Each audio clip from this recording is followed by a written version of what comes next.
Carrie Lake is joining us tonight, and it's good to see you. I know you were very close to Charlie Kirk. I just want to get your thoughts tonight. Go ahead.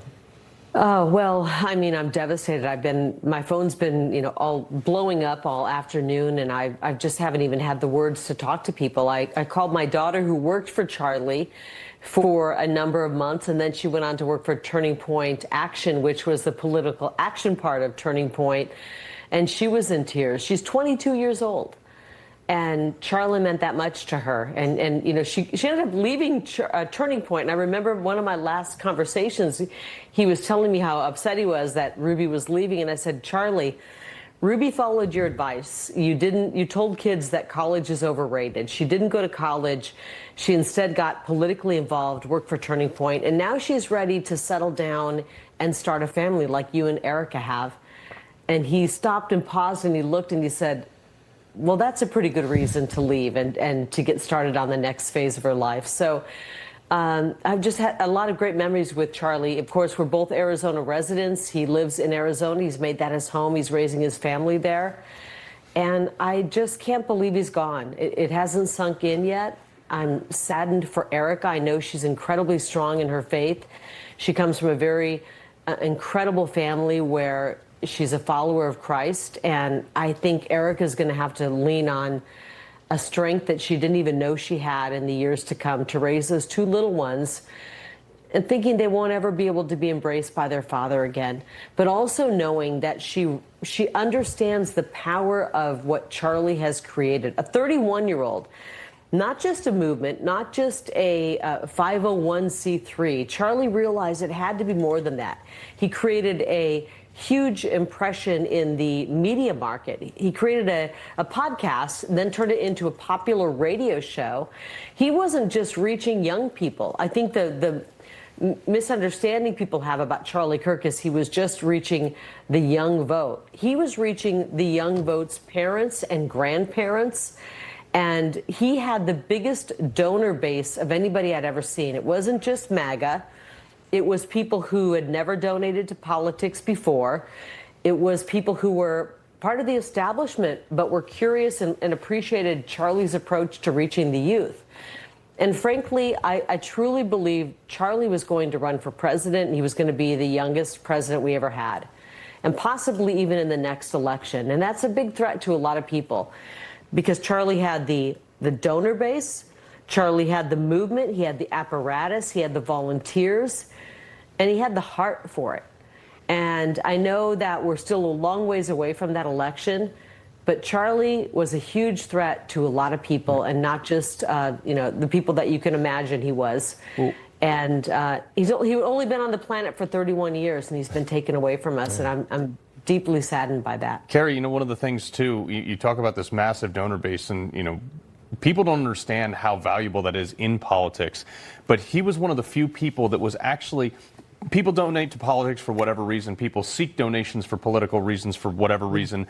He was one of the first people who was like, this is what you're buying. You give me this much money, I will turn this many youth's mind into conservatives. He was the only person who ever quantified a political donation into a material item.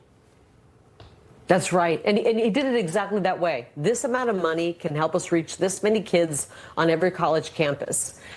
He did the same thing when it came to fraudulent elections. People have had it up to here with the way the elections are run. And I remember being at an event at Mar-a-Lago where they raised tens of millions of dollars saying, we know we can't turn elections around single-handedly, but you know what we can do? We can go out and chase every single mail-in ballot. Wow. Whether you love them or hate them, and I hope you hate them because they're terrible. He said, we are going to go out and we're not going to let one mail-in ballot sit on one kitchen counter. We will chase every one of them. And Turning Point and Charlie Kirk are part of the reason, a big part of the reason President Trump is sitting in the Oval Office right now. They motivated an army of not just young people. I know because I'm in Arizona and we worked to chase the ballot. And I remember 60 and 70-year-old people who were going door to door, knocking on doors in Arizona, making sure that people filled out those ballots and got them turned in. And that's a very powerful, powerful thing. He spread it beyond. It started with, we have to reach the young people, and it moved beyond that. But the most important thing I think Charlie did, and I know if he were here, he would agree. He started something called Turning Point Faith. I don't know if it was, a overly cool thing to do, maybe for young people. Maybe they didn't think it was, but Charlie felt it was important. And Charlie, he handed over his life to Jesus Christ. And Charlie meant that. It wasn't just words. It wasn't just a tweet. Every single week he appeared at another church, a mega church. People showed up, people who had maybe kind of gotten away from their faith, and they handed their lives back to Christ. And I think that was the most powerful thing Charlie did.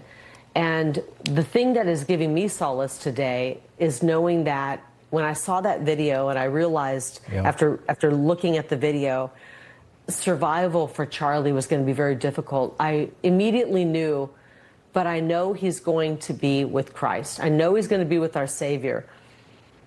And I know that Erica feels that way as well. As difficult as the road ahead is for her, they have deep faith. And I think about the thousands of people that he helped bring back to salvation. And that's what really matters. Yeah. And we heard our president say that not about a week or two ago. He said, I'm trying to bring peace. I want to save lives. I'm trying to make it to heaven. And that's what it's really about. And I truly believe that Charlie right now is in heaven. Kari, very briefly, you mentioned the enemies, that we know, the predictable enemies on the left. But you seem to be referring to other enemies we don't know or unaware of, or unlikely enemies. Do you remember saying that? And what did you mean by that? Well, I just think I'm here in D.C. I'm away from my family. I'm here in D.C. There's a lot of power, veins of power. And, people aren't, I'm in the here and now. I'm saying, how can we work right now in this administration to be effective in bringing about President Trump's administration? There's a lot of people in this town who are looking 2 and 4 and 6 and 8 years down the road. And they're trying to bide their time and say, if we can slow Trump down, we'll go on to the next election and the next election. And I think Charlie had a political future that was bigger than maybe anybody expected. And not only did he have the aspiration for that, possibly, but he had the apparatus to effectuate that. And that is a dangerous man to a lot of people. No, but think Charlie about just the youth vote. He would have had them throughout the rest of his life and his career. Absolutely. Kari Lake, so sorry for your loss, and thank you so much for being with us tonight. We appreciate it. It's a loss to our whole country. It is. Well said.